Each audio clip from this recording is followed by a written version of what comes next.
Hello, my dear students. A very good morning to all of you.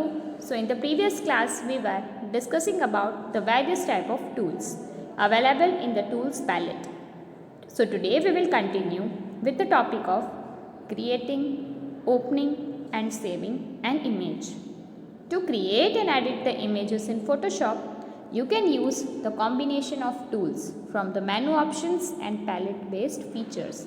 But before learning about these tools and features, first let us learn how to create an image, how to open an existing image, and how to save the image. So first we will study about creating a new image. So for creating the new image in Photoshop, you have to follow the given steps.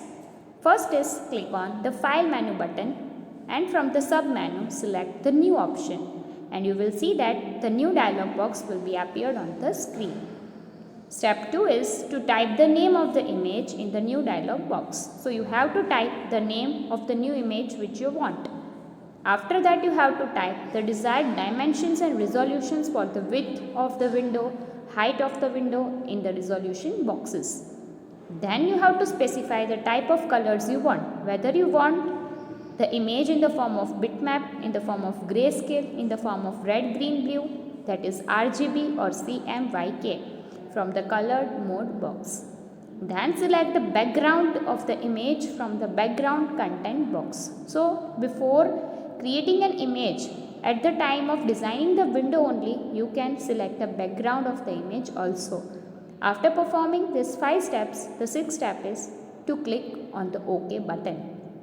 The new image window is created with the dimensions specified by you. This window is called the workspace of the Photoshop, where you can start working, where you can create a new image. You can create and edit your image in the workspace using various tools and commands about which we have already studied. Okay, so again I repeat, for creating a new image, you have to follow the steps given above.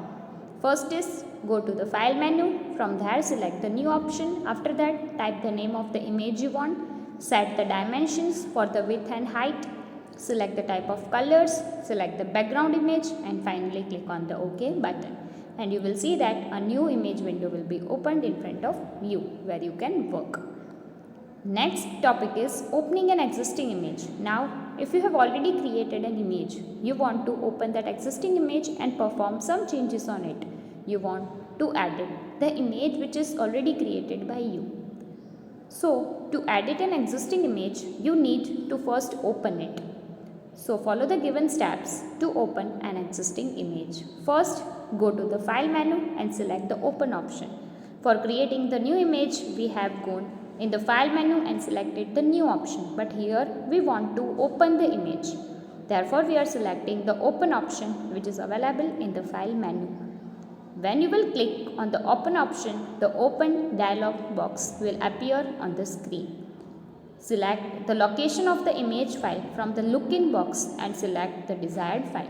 So when you will click on the Open option, the Open dialog box will appear that contains various boxes. So from there you have to select the location where your image file is from the Look-in box and then select the desired file which you want to open. Finally, click on the OK button and the existing image will be opened in the new workspace. Okay, so this is how you can open an existing image. Next is saving the image. Follow the steps given below to save the image. Click on the File menu and select the Save As option. Select the folder from the saving box and enter the name of the file in the file name box. Finally, click on the Save button. So again you have to go to the File menu and select the Save As option from it to save the image. When you will click on the Save As option, the Save As box will open in front of you. From there you have to select the folder where you want to save your file from the saving box. Then enter the name of the file, of what name you want to save your file. So you have to type that name. And finally you have to click on the Save button and the image will be saved. With what extension? With .psd extension. So whatever you are creating, if you are creating any file in Photoshop, it would be saved with the extension .psd. Please remember it, the extension of creating a Photoshop image or editing an image in Photoshop software, the extension is .psd. Okay, so with this we are finishing our class today. In our next class we will continue with the topic of making the selections, how to select the particular portion or select the entire image. For now, bye bye, have a great day ahead.